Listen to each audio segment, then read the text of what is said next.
And now, it's time for another Dice Tower review with Tom Vasel. Hey folks, I'm Tom Vasel, and today we're taking a look at Xi'an, which is a game about the Terracotta Army. This is one of the biggest regrets I have when I went to China. I saw a lot of really cool things in China, but never actually got a chance to go and see what really is one of the wonders of the world. And this is the game about that. Now, this game actually came out a couple years ago. I think it's being brought by Surfing Meeple to America for the first time. I had never played it, so I have a chance to play this game about building and painting the terracotta warriors. Here we go.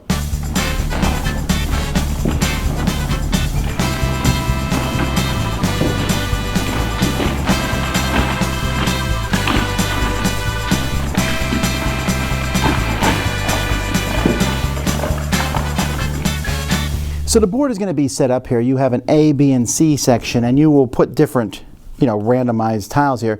These show you where some statues, these are like neutral statues, will start, and these are also different bonuses that you will get if you build a statue on that spot. Each player is going to have a color, and these colors are going to show statues that you as the game goes by, you will replace a statue with one of your color, and basically that's you painting the statue. And having the most of your painted statues in different areas at the end of the game is going to be worth bonus points. Now, the game is set up into 6 rounds or 6 turns, and in each turn players are going to be drawing 4 cards from their deck. Everyone has the same deck. You're going to be shuffling this deck, and you're going to be drawing 4 cards, and you're going to be splitting these cards into 2 groups of 2, and you're going to be playing 2 rounds per turn. So there's really 12 rounds in the game. So you'll draw 4 cards, and then you're going to pick 2 and put the other 2 aside, and then you're going to put these 2 cards together. Now, what you're doing when you're putting these cards together is you're putting a number on one of the cards. The higher number is better, and whoever has the highest number is going to go first, and there's a track up here, and whoever's farther on that track will break ties, and the lowest number will go last. However, you might want that action because the lower number cards have worse action. So I'm like, oh, I want this action here. This gives me 3 brick, but now I'm probably going to go last. So that's how that's going to go, and then turns are going to go in player order. So on your turn, first you will resolve your cards, and then you have a chance to put someone out here on the board in one of these spots. The different actions will be getting resources. There's brick, so there's a lot of brick in the game, and you're going to need a certain amount of brick to build statues. 2 bricks to build a statue in this area, 3 in this area, and 5 in this area. There's also pigments. There's different pigment colors that you'll need to paint. And as the game goes by, you're going to need different colors to paint in each area. So this one here needs a blue and 1 other color. This needs a blue and a green, and this needs 2 red. And as the game goes by, each round, one of these are going to be changed out. So the colors will be changing slightly. So this card here will be giving me a yellow pigment.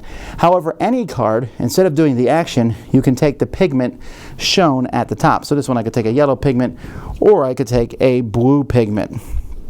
So there are cards in here that are going to give you money, bricks, and the different pigments.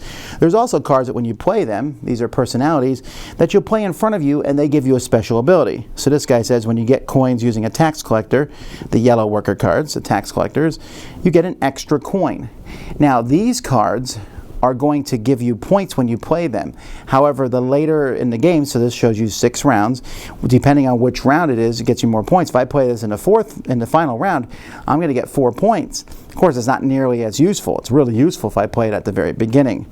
Another one here, whenever I make a piece of equipment, I can pay 1 less coin. Well, that's 1 point if I play it in the first turn, 6 if I play it on the last.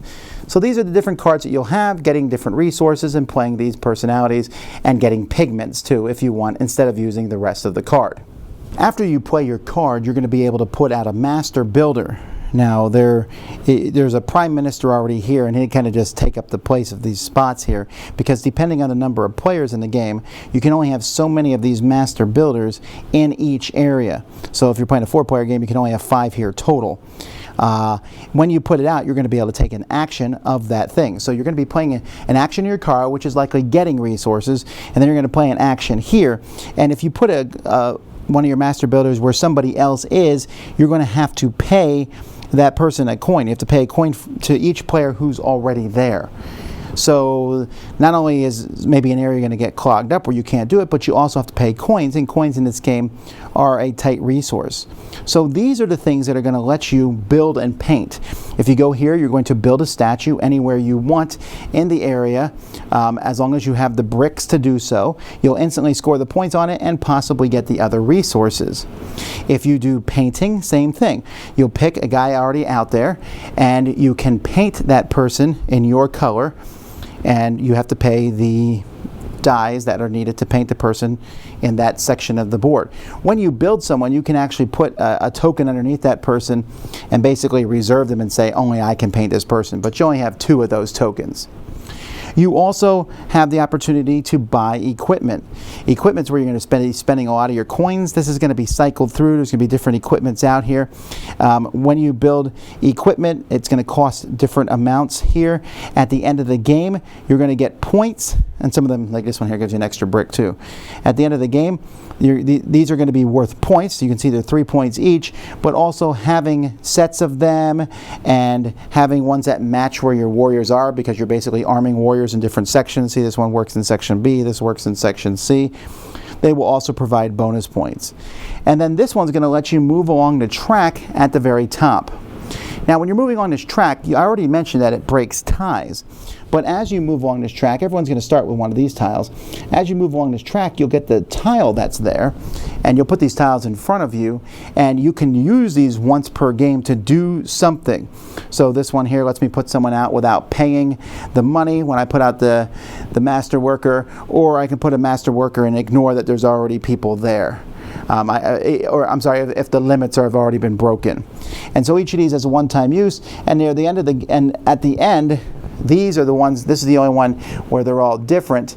These here are going to give extra points, basically. Like this gives you 2 for each helper you played, 2 for each painted warrior you have, 1 for each resource, and 5 for the majority of painted warriors.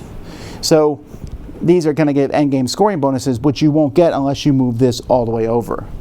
So again, when you're going to play a card, take the action on it, and then you're going to take one of these. You will continue to do this, and after 12 rounds, you will have points on the board, and then you're going to score majorities, score endgame bonuses, and whoever has the most points is the winner of the game. Now, the game itself has this really cool thing. I mean, you're looking at the Terracotta Army, and just as you see more of these being built, and then you start seeing them getting painted in different colors, I mean, I'm sure that this would be a really cool thing to see, you know, if they were completely painted like it shows in the book, you know, as that's what the colors that they look like. But it still has a really nice visual effect. It doesn't hurt that the bricks are little bricks. The coins and the rest of the tokens are okay, but I mean everything. I mean, it looks really good. I especially like how the tiles up here, how they form a picture when you put them together, and that's just kind of a neat thing to have. That's just an extra addition to the board. These down here maybe are a little boring. The rules probably are written with a little bit too small font in parts, but for the most part, I found the game pretty easy to figure out and how to play, and I like the components a lot. Man, I really like this game. I was impressed because what this game offers is agonizing choices. It really does. Now, you can be, I guess, at some point you say, I'm at the mercy of my card draws. But not really. It's just that you got to work with your card draws. You draw a bunch of, the dies, then start painting warriors. You draw a bunch of money, maybe you should start buying equipment. You got to do maybe a little bit of everything. I'm not quite sure what the best strategies are because you can't get it all done. Remember, you have 12 rounds, so you get to do 12 actions, 12 things, plus basically you're doing 24 actions. You're doing 12 actions where I can paint a soldier, build a soldier, whatever, and then I get bricks and things like that. But outthinking the other players and sitting there going, all right, should I use this? I mean, this gives me a lot of resources, but I want to go first because going first is so important in this game, in a round. Because I want to go somewhere and not have to pay money because money is really tight in this game. I want to go somewhere and not have money. By the way, you cannot go to one of the spots and take a coin. So it's not like you'll ever get totally shut out, but there are times where I really needed to paint a warrior and other people went to that painting spot and I was like, do I really want to go there and pay these guys 2 coins? So that's tough. The game has enough variety with the starting tiles and the way that your cards come up and the way that the equipment cards come up. And you have to have a nice mix of building and getting the points right away, controlling majorities with the paint it in the different areas, and then getting equipment and or moving along the bonus track. And I feel like that's a lot. It gives you enough without being overwhelming. This is a straightforward game. There's not too many offshoots of things that you can do, but it feels like in each game I can do something different. And it's so tense.